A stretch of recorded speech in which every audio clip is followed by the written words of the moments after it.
División de la ley natural. La ley de Dios está contenida por completo en la máxima del amor al prójimo que Jesús enseñó, la cual contiene sin ninguna duda todos los deberes recíprocos de los hombres.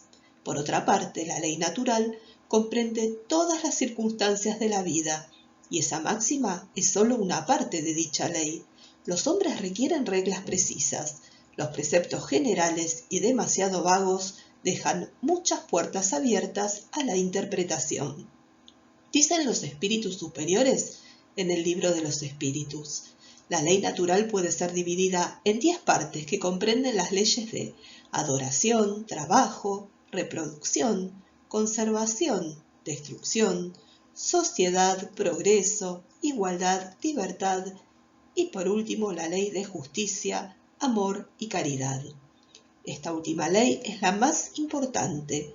Por medio de ella, el hombre puede adelantar más en la vida espiritual, pues las resume a todas. A continuación, ofrecemos una síntesis del contenido de las leyes morales que serán estudiadas detalladamente en el nivel 2 del curso básico de Espiritismo. Ley de adoración.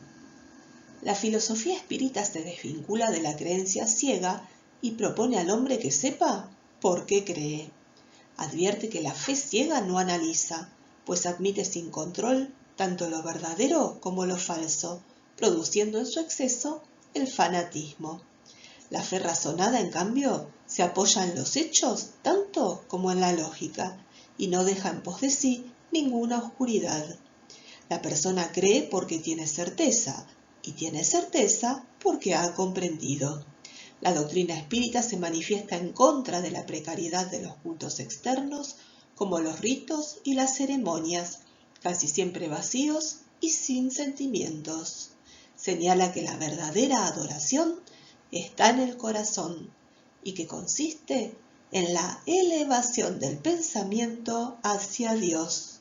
Aclara además que la oración no es sólo para pedir, sino también un medio para sentir respeto y gratitud por todo lo recibido. Ley de trabajo.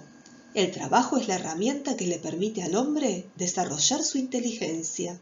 Nadie está eximido de trabajar, incluso los que poseen suficientes bienes tienen la obligación de ser útiles, de perfeccionar su inteligencia o la de los demás.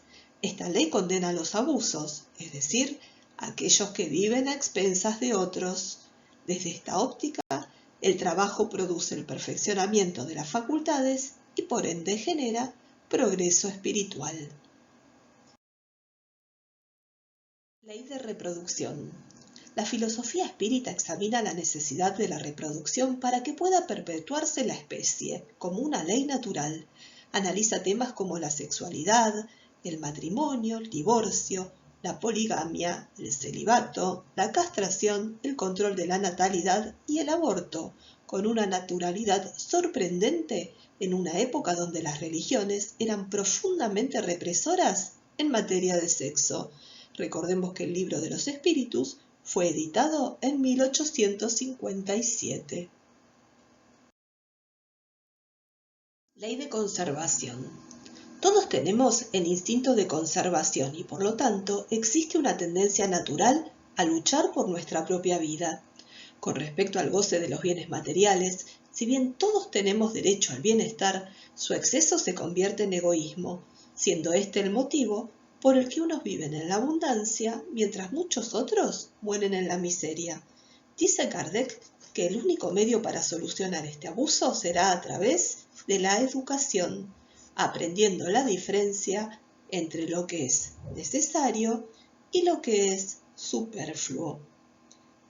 En cuanto a los autocastigos voluntarios, la filosofía espírita explica que no tienen ningún valor moral, sino consisten en privarse y trabajar para los otros, pues sólo la práctica del bien y el deseo de ayudar a los demás constituye un elemento real de progreso.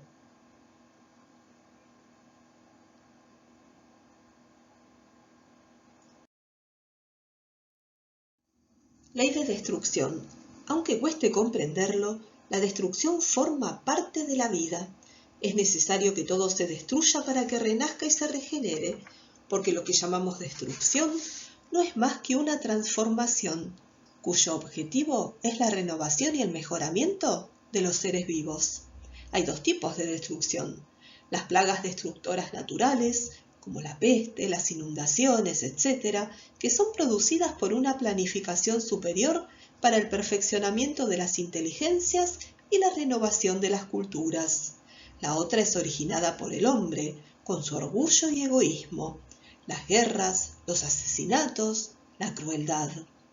La propuesta espírita es una invitación a la responsabilidad ante nosotros, la sociedad, la naturaleza, aprendiendo a respetarnos, a respetar al prójimo y a cuidar del medio ambiente. Ley de sociedad.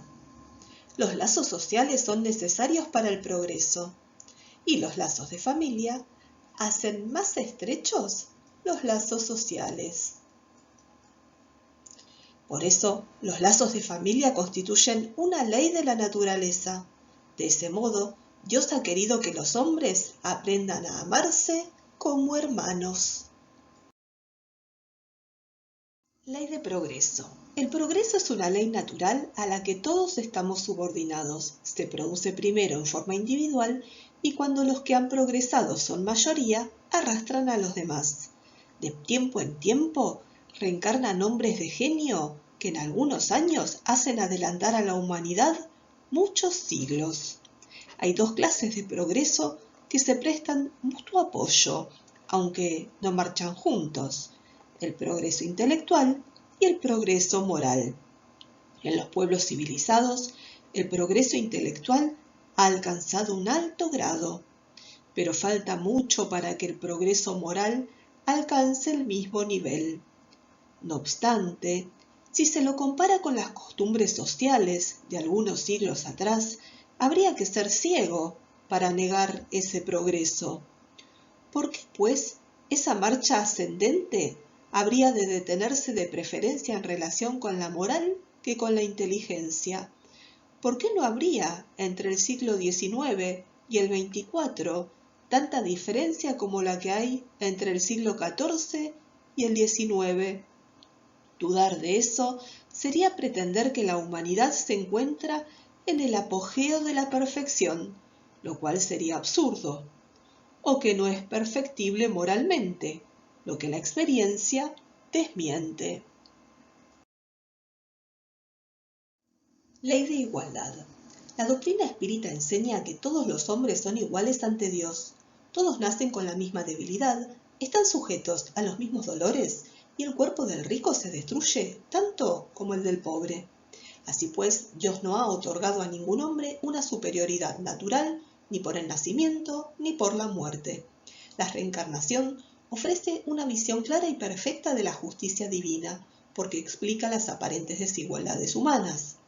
Las diferencias sociales que se presentan relativas al sexo, a las riquezas y al poder forman parte de las múltiples experiencias. En cambio, la diversidad de las aptitudes en inteligencia y moral depende del grado de perfeccionamiento al que ha llegado el espíritu. Por lo tanto, lo que podemos considerar injusto es consecuencia de las malas acciones de otras vidas. Ley de libertad. Desde el inicio, el espiritismo se declaró a favor de la libertad, afirmando: desde el momento en que dos hombres están juntos, tienen derechos que respetar y por consiguiente ya no gozan de una libertad absoluta. Significa que somos libres, pero no podemos hacer uso de esa libertad para dañar a los demás. En cuanto a la libertad de pensamiento y de conciencia, la filosofía espírita establece que es un derecho y nadie puede, en sana lógica, atentar contra la libertad de pensamiento de otro ser humano. Por ende, condena la esclavitud, no solo la esclavitud física, que ya es poco frecuente, al menos con las características atroces de siglos pasados, sino también la esclavitud moral y psicológica, exhortándonos al respeto profundo a los demás. Ley de justicia, amor y caridad. La doctrina espírita nos habla que la ley de justicia, amor y caridad es la más importante, pues por medio de ella el hombre puede adelantar más en la vida espiritual porque las resume a todas. El criterio que adopta para la verdadera justicia es la regla de oro de Jesús. Quered para los otros lo que quisierais para vosotros mismos. En efecto, querer para los demás lo que se querría para sí mismo, lo cual de ningún modo es lo mismo que querer para sí lo que se querría para los demás. Como no es natural desear el mal para nosotros mismos, estaremos seguros de querer siempre el bien para el prójimo. Enseña que el amor y la caridad son el complemento de la ley de justicia, porque amar al prójimo es hacerle todo el bien que nos es posible y que querríamos que se nos hiciese a nosotros mismos. Ese es el sentido de las palabras de Jesús. Amaos los unos a los otros como hermanos. Gracias por haber compartido este ratito con Espiritismo Allan Kardec.